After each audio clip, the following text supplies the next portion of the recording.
construction webinar. Our host today is our Atlantic yours. Thank you, Lori. Good morning, everyone. I'm Lisa Vaughn, and I'm an account manager, as she says here with Imaginate. I am based in beautiful Halifax, Nova Scotia. Thanks for joining us today as we share some of the different technologies and workflows being used to capture real-world conditions in construction. And yes, actually right here in Canada. Our goal is to share with you some real examples of reality capture, show what's been done, and more importantly, what's possible, and where we see this technology going for the construction industry as we move forward. And to do this, we have 3 speakers from our Imaginate team to share their experience and answer your very questions on reality capture. Please make sure you stick around towards the end, as we will be popping up a screen to make you familiar with the Canadian sales team, so you'll know who your local contact is should you have any questions following today's event. And to start, I am thrilled to introduce Joe Eichenseer, our Manager of Building Solutions. Joe, the floor is all yours. Awesome. Well, thank you, Lisa. And just echoing what you had to say, thanks everybody for taking some time to join us today. As she mentioned, my name is Joe Eichenseer, the Director of our Buildings Technical Team. We came up with the idea of calling it a Building Lifecycle Solutions Team because it's, as we're set up, it's not just the design or just the construction. We've also got a facilities crew and all sorts of other people that really deal with the full life cycle of building. And as it relates back to that idea of scanning and reality capture, as we'll be talking about different things, reality capture fits within all sorts of stages within that building's life cycle, whether we're talking about ground up, greenfield construction, or renovation work, or validating things from a facilities management role. There's all sorts of different places where it can fit in. We're going to be talking here about, what's the reality in reality capture today? What are people actually doing in all sorts of different types of environments and making it all work? My role, as I get to be able to work with all of these different people that are doing all sorts of wonderful, cool, wicked, awesome things as it relates to buildings, is just to really help make sure that we've got the right solutions working with people in the right places. I've been with the company for over 20 years. In this industry for longer. I'm probably going to be continuing to list myself as 28 plus for the foreseeable future. We'll see how that goes. But I've been working with these teams from the get-go and all these technologies and looking at the best ways that we have to integrate it all. Now, I'm not the only guy talking here. In fact, I'm probably one of the less important people to be talking through here. One of the others that will be spending a lot of time talking about the reality of reality capture and personal experiences working through there is a gentleman on our team, Norm. Norm? Good morning, Joe. Good morning, everybody. Well, as Joe said, I've been working the Autodesk industry for 31 plus years.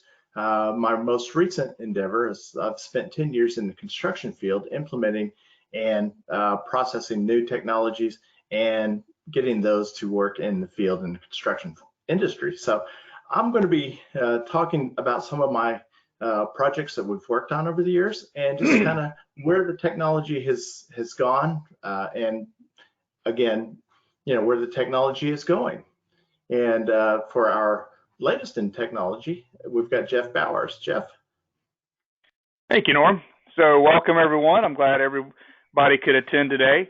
I am the Reality Capture Technical Manager for all of Imaginate. I've been in this industry for 25 plus years. I'm kind of on the same page as Joe. That's been there and will be there for a little while longer because I don't want to increase that time. My focus is all things reality capture, whether it's drone software, playing with drones. I get to play with everything, which makes my job the single greatest job at Imaginate. I've got so many different scanners that we can talk about, so many different technologies, software. My primary focus on the Autodesk side was and is Revit, along with Plant 3D. So we'll talk a little bit about all of this as we get deeper into this. That's a little bit about me. So I think right now what we're going to do is just dive right into this. If you got any questions, feel free to let us know. Cool. Thanks, Jeff. And I can attest that he does have all the cool toys. So there's just a little bit of jealousy from time to time. Just saying. So to make sure that we're talking about the same things and we're working in the right direction, one of the things I want to start us off with is just making sure that we've got the same background. We're working from the same stage of foundation, whatever sort of terminology you want to throw through there. And when we're talking about reality capture, there's all sorts of things that are possible when it comes to different types of technology, different types of utilization for reality capture. There's all sorts of things that you might see in, leading, bleeding edge possibilities of what could be happening with reality capture. Now, as it's particularly relating to construction, and we're looking at things for there, there's going to be places where we're looking at a lot of validation. If you're part of a design build project, and so we've got design and construction happening at the same time, there's this whole idea of informed design. Are we working in that real world situation?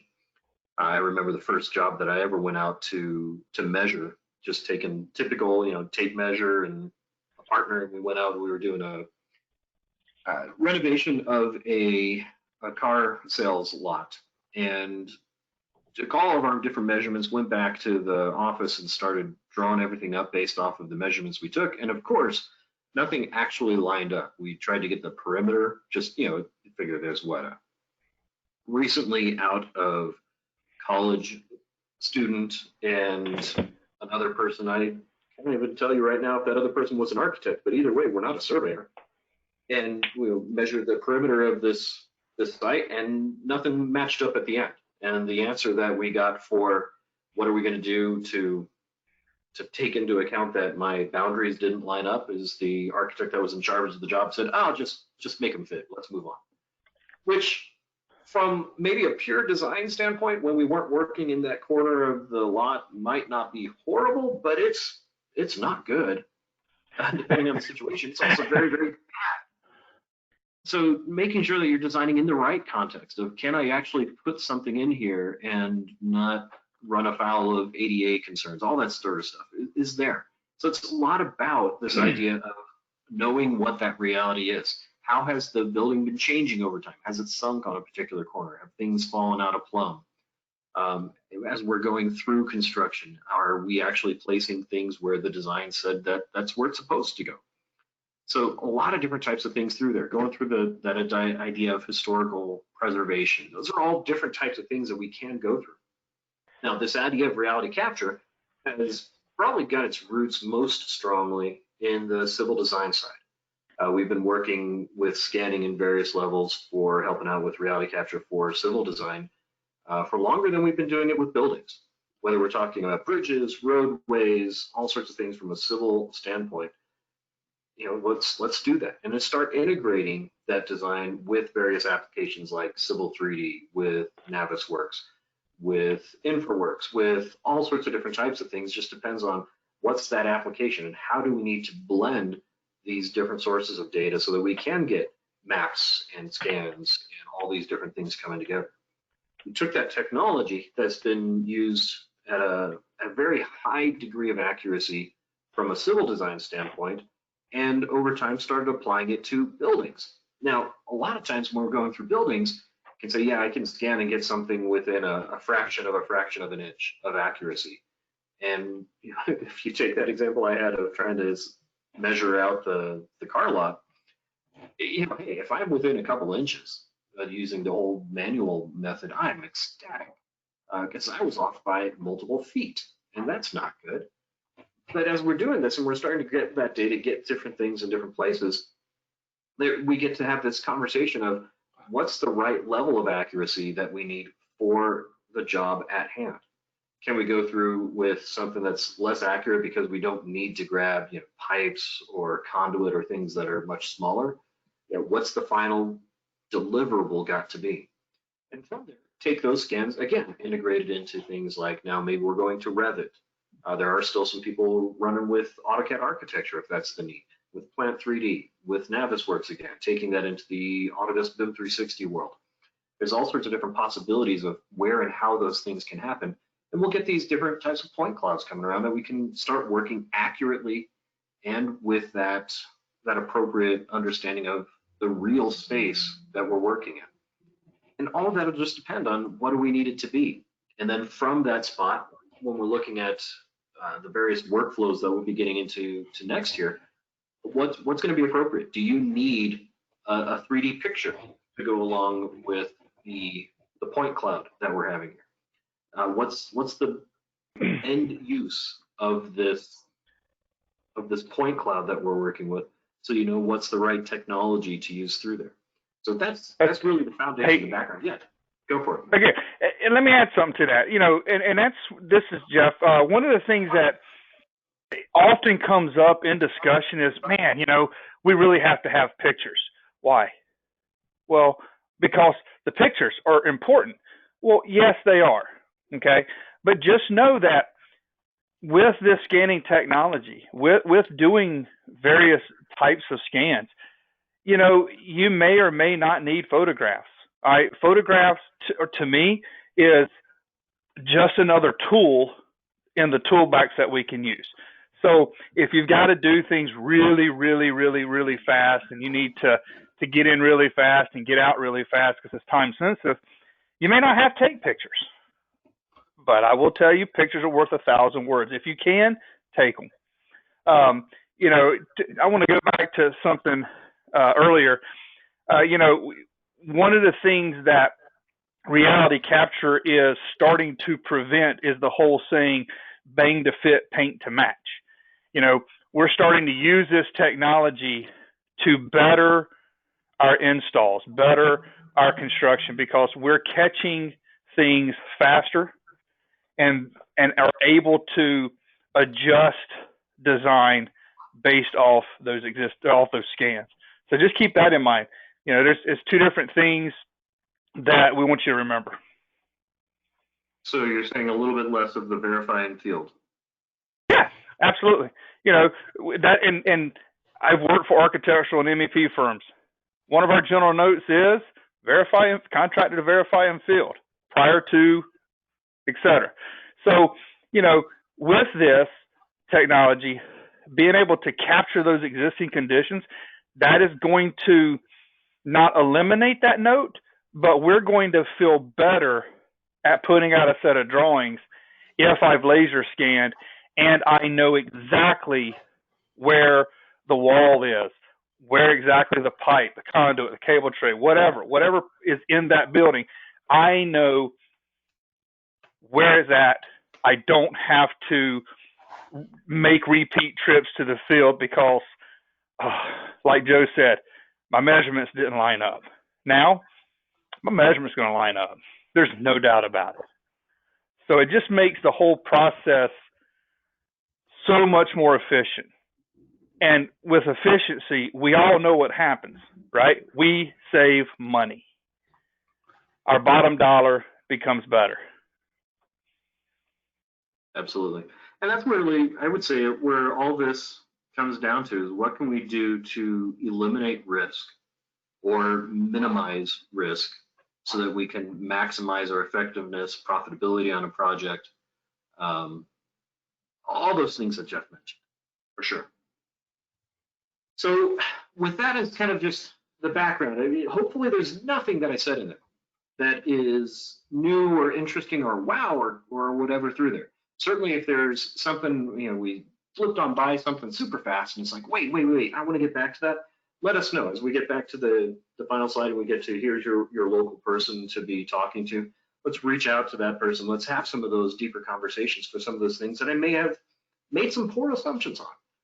But let's get past that foundational piece and get a little bit more into that reality of what we've got in reality capture today. Now, for that, I'm going to be handing over to Norm to take over for a little bit here, and I'll play a little bit of MC or something in the background and help out with any questions that I might have as we're coming around or taking you to a little bit deeper and whatever, and keeping that rolling on. But Norm's the guy with the more recent practical experience. So these are things that are happening today and are practical and real as it relates to reality capture. So Norm, let me turn it over to you for a little bit. All right, thanks, Joe. Well, we're looking at this project that we did. It's a town hall, local town hall, and it was built in 1910, and they wanted to do a historic preservation on it. So we scanned this one.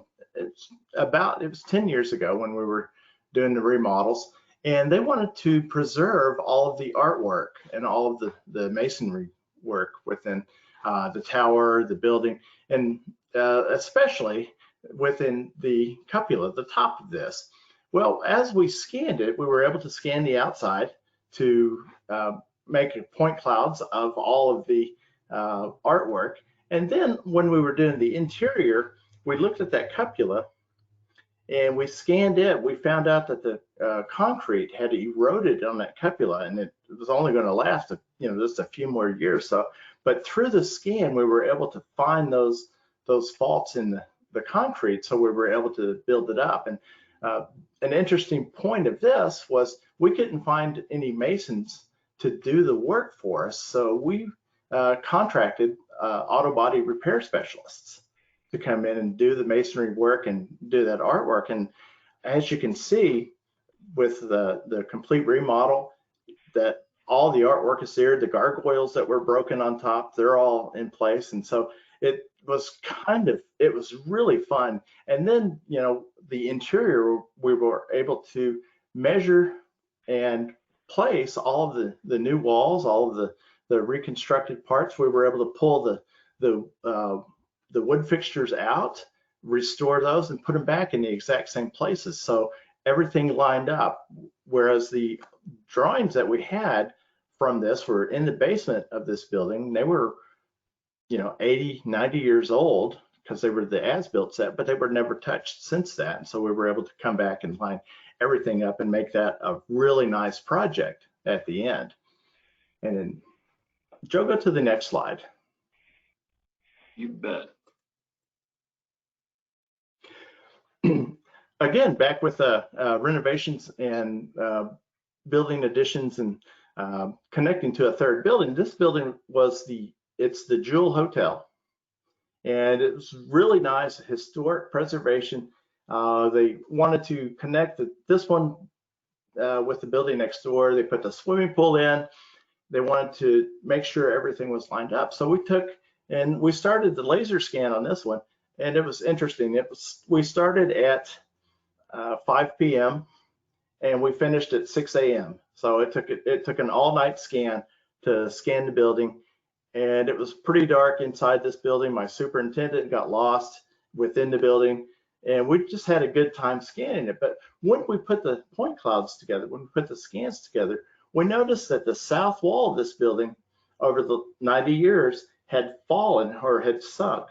It was approximately a foot, and you could see every floor plate was sloping to the south. So that showed us that we needed to reinforce those floors, build them up, and put all the historical data in. And also, when connecting to the other building, our floors between this building and the building to the right, our floors were slightly off as 6 to 8 inches. So we had to slope the swimming pool building that add in. We had to slope those to join the two buildings together. And, hey, Norm, let me ask you this. Yeah, Jeff. If you guys wouldn't have laser scanned that, do you think you would have ever found those issues? No. It was enough of a building that the slope would have found out during construction, right? Yeah, we would have found out during construction. There would have been an awful lot of rework to make that fit and to go back and re-support that back wall. I would say within 20 years, that back wall was going to separate from the floors and fall onto the road behind it. So, and that's just a guess. It could have stood another 100 years, but it was looking that way. But with this building, we used the laser scanning, and then we backed it up with photogrammetry, which we took a bunch of Canon T5 cameras, and we photographed everything within the inside to match those up with the laser scan. So when we put the Revit model on, we could see where the Revit model was incomplete, where the Revit model was incorrect. Cool. So one of the things that you Fantastic. mentioned there was the idea that you went and did all the scanning overnight. Did you go through and just turn on the lights as you went through everywhere, or did you just scan in the dark for any of this building? For the most part, we scanned in the dark just because we were getting a better reading with any reflections that pop off the windows or any lights. The scanners would pick those up, and it would really just wash out the scan. Now, this was we completed this building in 2012, and the scanners have come a long way since then. But one point on this, as we were scanning, I said my superintendent got lost. We were down in the basement. There was a jail cell, and there were just all kinds of various other things that were really cool to explore and look at. Well, my superintendent was in one of the dark areas, and a cat jumped out from behind a door and scared him, and he came running in front of the laser right as it went past him. And so I have this picture of him screaming with his hands held up. I mean, it was classic. So when you're laser scanning, just kind of a tip, keep on focus. Don't, because that scan is always picking up. Don't go running off and hiding somewhere. That's hilarious. So I would have loved to have seen that. And to add to that, there's companies in Canada. We specifically have worked with Bird Construction a tremendous amount. I don't want to bring up COVID, but I am. I mean, we're all under some type of lockdown, some type of, stay-at-home order, and things are limited. So, Bird Construction, it's right before all the lockdown went into place. Bird Construction actually got their scanner like 2 weeks. Talking about bad luck. Got a great new toy and can't use it because of lockdown. Well, what we ended up doing with Bird Construction is we actually developed an online training plan with them, and we're able to conduct all of their education via virtual. And now, during this lockdown, if you guys are on LinkedIn at all, you'll notice that they are successfully out there scanning as basically every week. They're doing a phenomenal job utilizing this technology to make what they do better. And that's the thing with laser scanning. This is only going to make us better as design firms, as construction firms. This is a tool that's going to make us more efficient, save money, get a better product out. And I guess as it goes back to that from any number of different categories, if we're talking about physical distancing, if we're talking about job site safety by having fewer people on the site, the idea of going with scanning in various aspects of reality capture is we don't need to have as large of an army of people working on the job to complete it out. Is it fair to say that? Absolutely. And that's one of the things that, again, I always come back to it, Joe. You know me, Norm, you guys have heard me talk. Instead of taking an army, I can take one person, maybe two. Instead of me having to take 3 or 4 people out or 4 or 5 people out to survey, I mean, that potentially puts them in harm's way. And harm's way being pre-COVID or post-COVID, it doesn't matter. I'm taking less people out to the field. I'm getting more work done. I'm getting more quality, more accurate work done than taking 3, 4, 5 people. So it is a safety thing. It is a speed thing. It is an accuracy thing. And it's a money saving thing. So right off the bat, that's 4 things. And we haven't even got deep into this yet. Yeah, Dr. Seuss only had 2 things, but So, Nice. yeah. And to add to Jeff's, I mean, you take two people out. Well, you can also work shift work, so you're not really losing the productivity of having an army out there. Especially during COVID, because you can take two people out for one shift and take two people out for another shift. So your production is still top notch. It's still very high without having all the people there. That's right. Here's the thing I tell people, and I say this all the time to all of our clients. If that scanner is on and it's spinning, it's making you money. So I love Norm's idea. Work two shifts. Yeah, it gets a little boring at night because, you know, you're all alone. Hey, you know what? I am making money. I am able to get into that facility, knock it out, get away from people as fast as I can. That machine's on, it's spinning, it's making you money.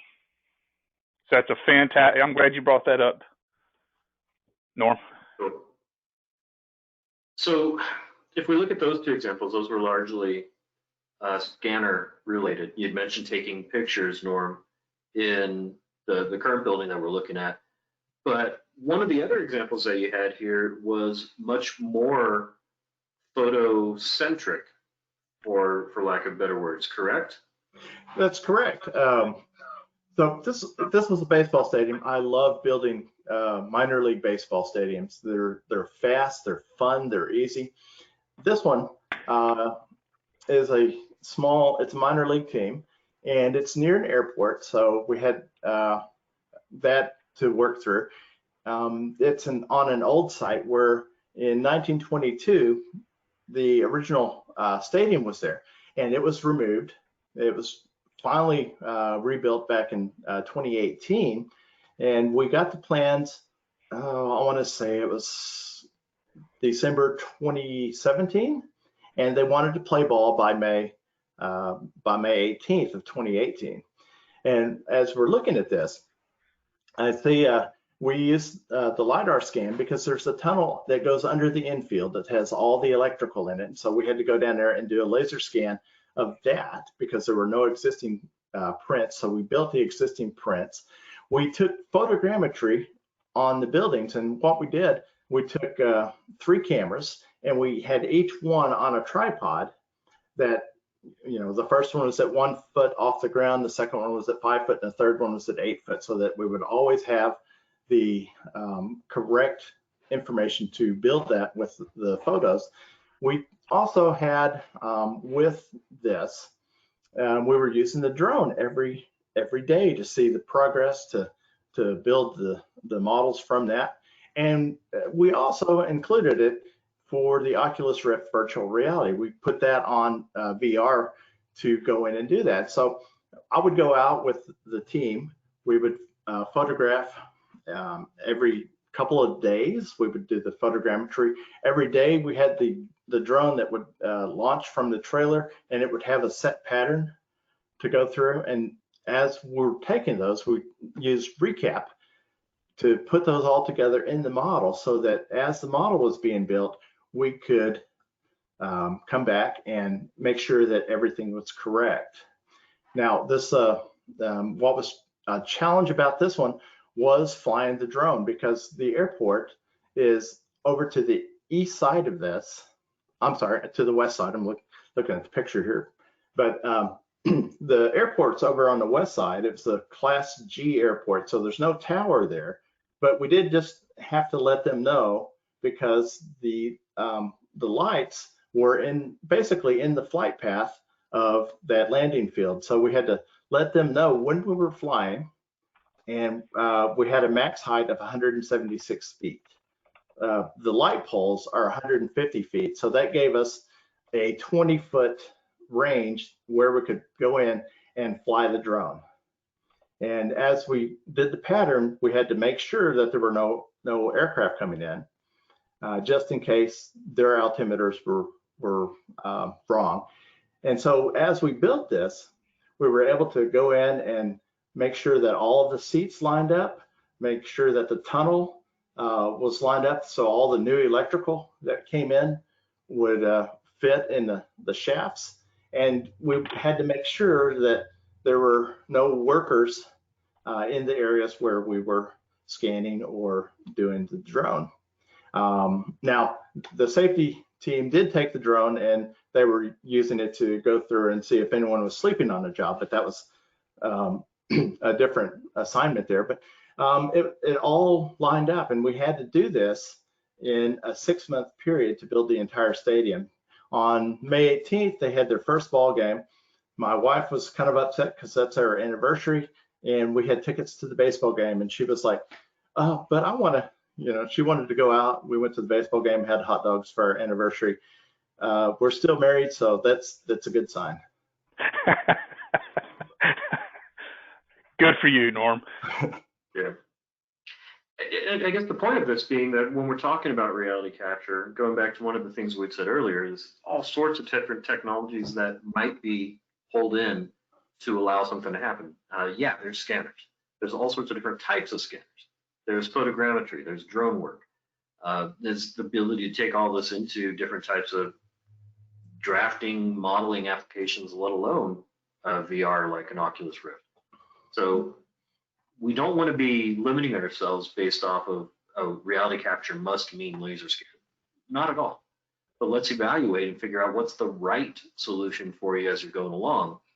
And when we're when you're using those pieces of technology, let's make sure that you're taking appropriate steps and precautions and leveraging it the right way, because there certainly can be times when things might not go quite the way you expected, right? So Norm, why don't you explain to us why we should always pay attention? Okay, so this I'm going to put in my memoirs as the death of a drone. As you can see on the 2 pictures on the top, you see the shadow is a pretty hard shadow. So there and there. When we went out to scan this, okay, the excuse I always use is a thunderstorm was due to come through the afternoon, and so we wanted to get it scanned before we could. And you can see it's probably 8 o'clock, 8:30ish maybe, before the sun was really came up, and we're scanning. The week prior, we went out, flew our drone over at 172 feet. The towers said the crane tower was at 150 feet. Well, no one told us that they added another section to the crane. So the crane was actually 220 feet. And that's exactly where we were flying the drone to get that feed. So, to get all that information, because you always want to go about 50 feet above your max height. And so as we're looking at this, I was looking at the iPad screen, watching the pictures, and it gave me a warning, which is the first picture on the bottom there. And I asked my spotter, I said, "Where's the drone at?" And she said, "I don't know, I lost it in the sun," as the sun just popped up over the building. And so the drone was there. And before I could hit the fly home button, the second image and the third image popped up. And when I hit that home, it was already too late. The drone was falling out of the sky. And so that last picture is the final death of that drone. And so it's very important to watch everything that you're doing at all times, whether it's the drone, whether it's the laser scan, photogrammetry. You don't want people in the way. The Matterport camera will take people out, or it will blur them out. But still, you need to watch those. And in any of these, make sure you don't have reflective surfaces, because they will totally put your images on a different scope. When you try to stitch them together for a model, they will just do funny things with that model. And so on this project too, we were also using HoloLens to go in as the construction's going on and see that everything is going in the right place. The HoloLens is a good source of layover, okay, but it's not as accurate as a laser scan. and photogrammetry is not as accurate as the augmented reality. So even as you're doing this, just pay attention to what your surroundings. In a class my wife and I took, don't be in a condition white where, everything's happening because of safety, but you want to go in and say, hey, I'm in a condition orange. I'm looking around. I know where everything's at. I know trip hazards, and I know where the crane is at all times. And probably Very, also very true. Yeah, as we're looking at the different technologies, of also making sure that you know the environment that you're in, not just from a safety standpoint, but that you're using the right technology. I think one of the things that we've talked about in the past is, like in those first two pictures, the idea of shadows and how much of an impact shadows can have. No impact really when we're talking about a laser scan, but it can have an impact when you're talking about photogrammetry, right? Absolutely. If you look at that first picture on the top, you see those shadows are very hard. When you start trying to build the model from that, it's going to lock in on those shadows as an object. And so the best time is when the sun is in mid-sky. Okay, if you're going to do drones or it's not always feasible to do that, but that's the best time. Or if it's overcast and your shadows are soft outside. Inside, if you've got reflective material, instead of using a flash, set your ISO on a camera to 1600 or 3200. That way it shoots in the dark and you can turn those lights off. Thanks. So I guess moving on a little bit, if that's a lot of what we've got for things that are actively happening in construction projects today. So we've got all these things, Norm was talking about that, some of them go back a number of years even, but these are practical real world applications of different aspects of reality capture that are working and are being productive and profitable for people today. As we go into the future side of things, I want to turn it over to Jeff for a little bit here about what are some of those places where it's a little bit more on our bleeding edge of things. Where's it going? So as we're thinking about what can we do with reality capture today, it's within the context of what might be coming tomorrow. Absolutely. And this is the cool part. I mean, Norman was cool, but that's cool. Who wants a robot dog? I know I do. I've put in to have us buy one, and well, I was told no, but I'm not giving up. Okay. Where would something like this be used? Why would we ever want to use something like this? Man, where do I start? There's so many areas where we can use a robotic dog, a robot to do some of our legwork. For instance, let's say there's an area where there's a lot of moving parts, a lot of equipment that it's a safety concern putting somebody there. Well, okay, I'll just hook my scanner to the robot. I can guide it in, stabilize it, let it scan. I'm capturing that data, and I'm out of harm's way. This particular robot doesn't need to be fed or walked because it's kind of cool. But again, if there's any type of hazardous areas, we can walk this. We could program this thing to do various things. I could program it to walk a job site at key parts of the day to do scans so that I'm getting those scans in the same location at the same time, etc. I can use that data to do a bunch of things. Next slide. For instance, some of the things that we can do. Next slide. Joe. Next. There we go.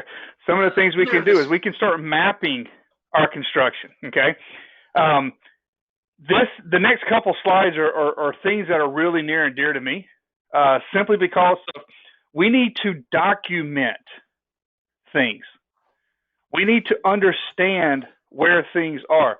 For instance, had a concrete company say, "Hey, we're thinking about laser scanning, but we kind of see the benefit, but it's expensive. Okay, let me ask you some questions. What's more expensive? Having to remove and rework a bunch of castings for, penetration locations, sleeves, construction company I work with, that concrete company, we went out, scanned prior to pouring. So they got all of their concrete rebar location. They got all of their penetration locations. And in a matter of just a small amount of time, we were able to take that, process it, put it into Revit, overlay it with a model, only to find that out of 20 some odd penetrations, 9 of them were more than a foot off in multiple directions. So very quickly, they double checked, verified it, realized somebody goofed, went back prior to the pour, fixed those, rescanned it, rechecked it, everything was good. How much rework did that save? Think of all that piping that is saved. And I mean, let's be honest, it's a lot easier to move a few pipe penetrations prior to pouring than it is to pour it and fix them later. Yeah, Jeff. So, go ahead. I was just going to say, on one of the projects that we scanned, we had some penetrations that were off, and we figured it cost about $300 per penetration to move them before the concrete, and $22,000 after the concrete was poured. So just kind of a savings right there that you just don't count on. Exactly. I mean, what can we do with that extra $21,700? I can think of a lot. Oh, yeah. So up front, it is better to check it, get it scanned, get it corrected than it is to correct it after the fact. The next slide is, how many times have we thought about floor flatness? If you do any type of hospital work, you probably already know that there are certain pieces of equipment that require a specific tolerance for floor flatness. Your MRIs, your CT machines, all of that information, they're provided specs on how that floor needs to be done. Well, if I can go into that room and in less than 2 minutes have a scan and be able to take that out to a piece of software within about, 10 minutes total, that includes scanning it, taking it into the software, finding your deviation, and understanding your heat map, takes about 10 minutes for a small room. Again, is that going to, we can still do that while the concrete's wet, so that we know if we need to add or remove from specific locations. So, again, we're trying to broaden the horizon on what we can do. Floor flatness, over the past probably year, at least 1, 2, 3 times a week, we have a conversation strictly on floor flatness. How can I do it? How can I make it easier? Scan it, run it in the floor flatness software, 10, maybe 15 minutes, depending on the size.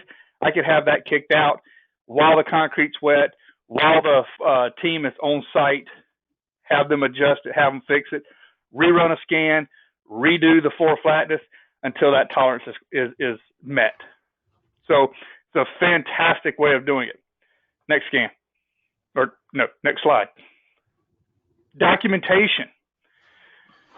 As built.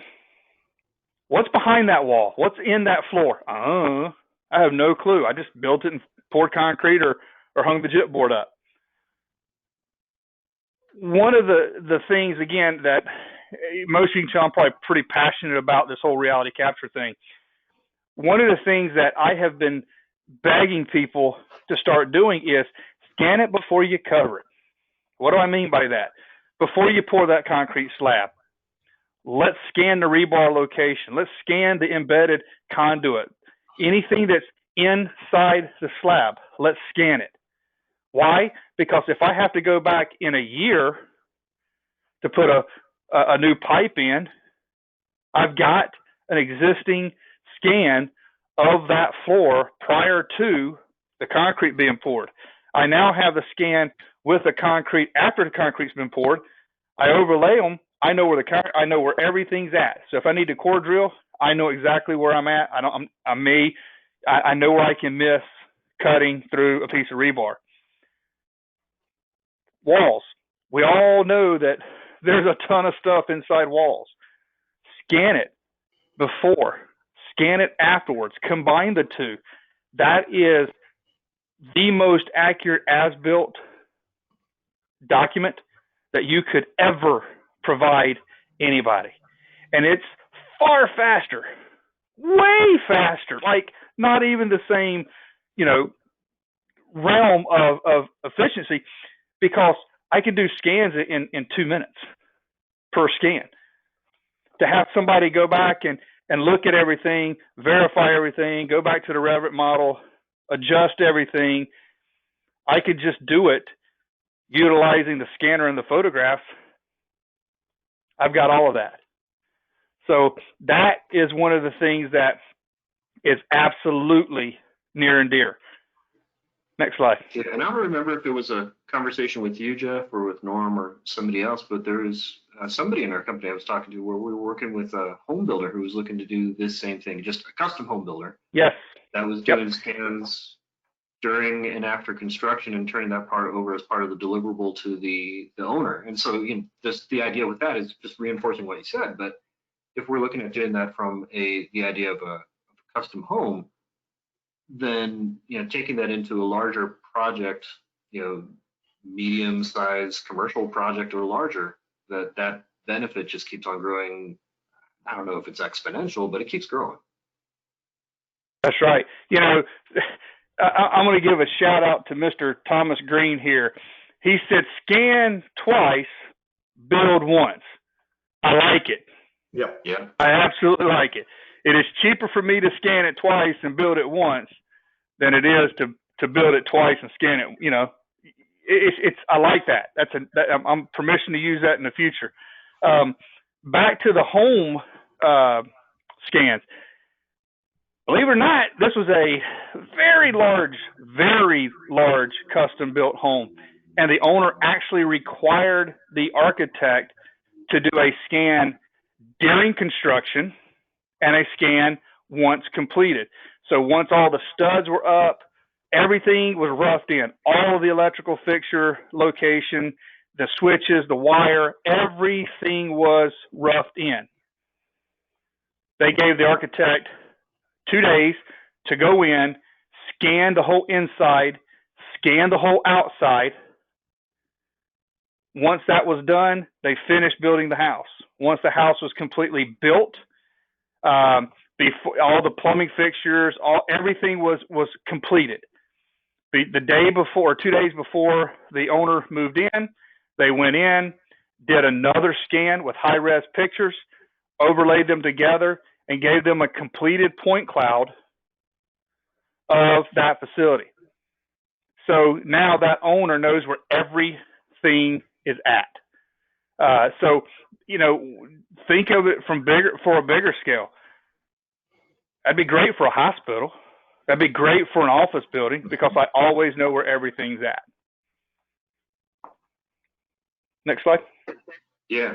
So let me take it from there. And just as a heads up for everybody, as we're looking at all these things, we're staying socially distant. One of the things I wanted to make sure I mentioned as we're going through things and getting ready to wrap up here is we do have a current promo not completely, but largely unrelated to specifically reality capture, but we do have a promo going for all of our live online classes. So again, staying physically distant, going through the same high quality education that we've got in all of our different classes, delivered straight to your desktop or however you want to call it. Plenty of classes out there. Get some great savings if you want to be able to sign up through that. Have to enroll before the end of this month, and it'd be a class that's happening either in October or November. But we've got some great specials going on for that as we're looking at it. So live online 30, July 20 at checkout. So just want to make sure we've got that out there. It's a good thing. Now, as we're looking at this, we've got all of these wicked cool, awesome things that we were talking about as it relates to reality capture, scanning, photogrammetry, drones, virtual reality, augmented reality, all sorts of great things through there. That's where we are, where we're headed. And what I want to do here for a minute is turn it back over to Lisa Vaughn for a moment to help out with an idea of who's around you to be able to help guide you through how to get to that spot or questions about anything that we had through here. So back over to you for a moment, Lisa. Great, thank you. Great presentation, and thank you for the great information. Basically, we wanted to give a quick a quick demonstration of the people. It's an illusion in my world. Here are the folks that are on the Canadian sales team. And the reason we want to show this is you can see we have a very diverse group of sales reps across Canada. And we're hoping that if you have any questions from today's event that you'll be reaching out to one of us. You should be prepared that each one of us will probably be reaching out to you if you happen to fall into our region. And usually these events create more questions than answers. So our job is to connect with you to make sure, did we answer any questions you have? Did we create more questions? Do we need to get a resource and dive a little deeper on what the benefits of scanning might be for your specific industry or specialty? And we are happy to do that. But those of you who have any questions, I know you have an invitation from us. Just respond to that saying, we'd like to speak to my local rep, and we would be happy to connect with you. All right, Joe. Awesome. Thank you very much. And we've got a great team to be able to work with you and leverage us to the best of your ability.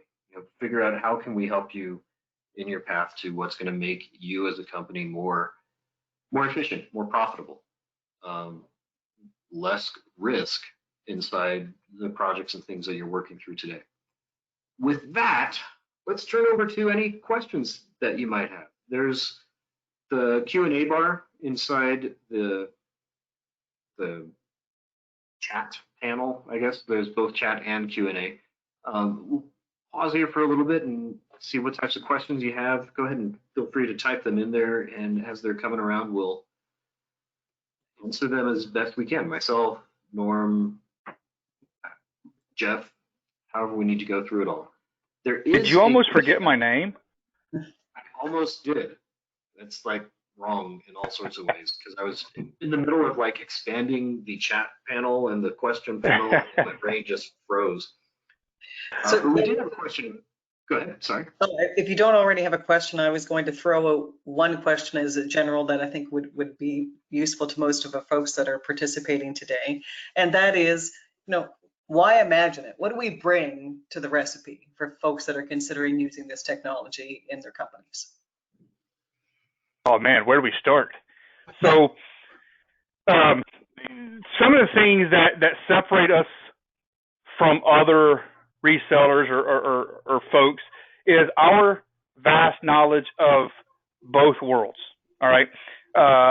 My team is basically solely focused on reality capture, getting that information implemented into your everyday workflow. We are certified trainers, or certified with all Leica software and hardware when it pertains to the HDS, the high definition scanning. But again, what's nice about utilizing Imaginet Technologies is not only are we certified in that, but we're also certified Civil 3D instructor, certified Revit instructors. So we have the capability. We're a one-stop shop. We're able to teach you everything on both sides of the fence. That saves you guys money, and it gives you the real world point of view that we have, because everybody that's on our teams have been from industry and are now in the education department.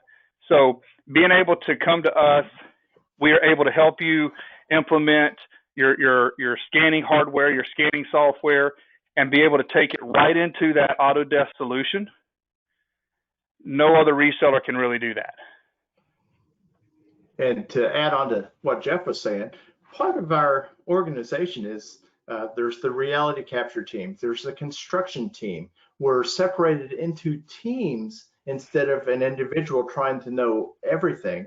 We have the teams where we specialize in our experience. And so as we bring, a construction training template in, we're going to bring reality capture in as well. It's going to be the entire teams. And that way, if there is a question that comes up or a problem, you can contact anyone in the team and get the same answers. So that's a unique part of Imagine. Yeah, absolutely. And I have a bunch of sayings, but with Imagine It, I always like to say none of us are as smart as all of us. Together, there's nothing that we don't know. So, being able to reach out to Norm and say, hey, Norm, can get this to work. I've got the intelligence and the real world experience of Norm to help in any situation, and vice versa. So we are a very tight knit group, family. So, and we all have a huge passion and drive to make you successful. Yeah. Along the lines of questions that collectively we have an answer, but individually I don't. We have a question that's come in that says, how would hydraulic site mapping work with these projects doing stormwater analysis? I have no clue. Yeah. So what we're able to do is, well, there's a couple ways we could do this. I could use drone technology. If I've got to do a big, huge area, I could quickly grab it with a drone, depending on accuracy. Like Norm stated, drones are not quite as accurate as traditional laser scanning. I could scan the site once we have the point cloud data. There's so many different softwares that we could take that into and start analyzing various portions about that hydrology. And also, that's a good question. If you're scanning pipes, you can take the dog and just walk him down the pipe. If it's big enough. Or if you really want to, we have a handheld scanner that, I don't know if I would do it, but you can hit go and crawl through the pipe. So what you're saying that somebody needs to come up with a robotic snake now, not just a robotic. I'm thinking centipede. There we go. Well, okay. So actually, there is a underwater robotic snake, if you will, that divers are using to map out oil pipelines. Cool. Something I learned today. I just saw a question in the chat asking me if I'm a big fan of recap. Yes and no. It really, if I'm using recap, it 100% depends on the size of the project. If I am having to work in a 50 scan or greater size project, absolutely not. I'm not a big fan of recap, simply because it is limited on some of the functionality and some of the things that it can do. We have noticed, real world scenarios that a lot of people struggle with recap due to it not being able to handle a lot of data. All right. If I do have a lot of data, I am going to tell you that the Leica workflow is far more superior. With recap, the last conversations with Autodesk is there is a cap on how many data points that recap will use. Last we heard was 2 billion. I've got Leica scans that are 12 and 14 billion points. So with the Leica software, with the Leica workflow, there's a tool called Publisher that will condensed that point cloud down to a much, much, much smaller point cloud. On average, is between 10 and 40% of the original size. Case in point, had a client do a project in northern Canada. I forget the region, but their point cloud was about 175, 176 gigs. Once they processed it and they published it out to use, and when they published it out, it took it from 176 down to 52 gigs. So, and what's nice about that is zero data loss. With the Leica file type, you do see 100% of the data 100% of the time. So, you know, hopefully I answered that question. I like it depending on the size of the project. Then maybe one last question. We're a little bit over here, but we'll just squeak this last one in. And if there's any other questions, please do reach out to us and get the feedback and get us the questions. We'll get everything answered for you, whatever might be on your mind. But average accuracy on mobile scanners. I'm not sure exactly what is meant by mobile in this case, because there's all sorts of things. So maybe just in broad sense, the levels of accuracy that you'll get. Yeah. So Leica does have mobile mappers. The BLK to go is their new handheld mobile mapping tool. I don't know, maybe 12 inches tall. It weighs about a pound. I hit a button and I start walking. The accuracy on that, the published accuracy is about 3/4 of an inch or about 20 millimeter. So it's measured a little bit differently at a 10-meter range. I will put my email, or I'll put my email in the chat for you so that we can talk offline, because it's a little bit more of an in-depth conversation. But with the handheld, we're at about 3/4 of an inch. With standard traditional fixed LiDAR, we can get down to a 32nd of an inch. So we can, you know, depending on what type of scanner you use, average is about 1/8 of an inch is what most architects, engineers are using for that.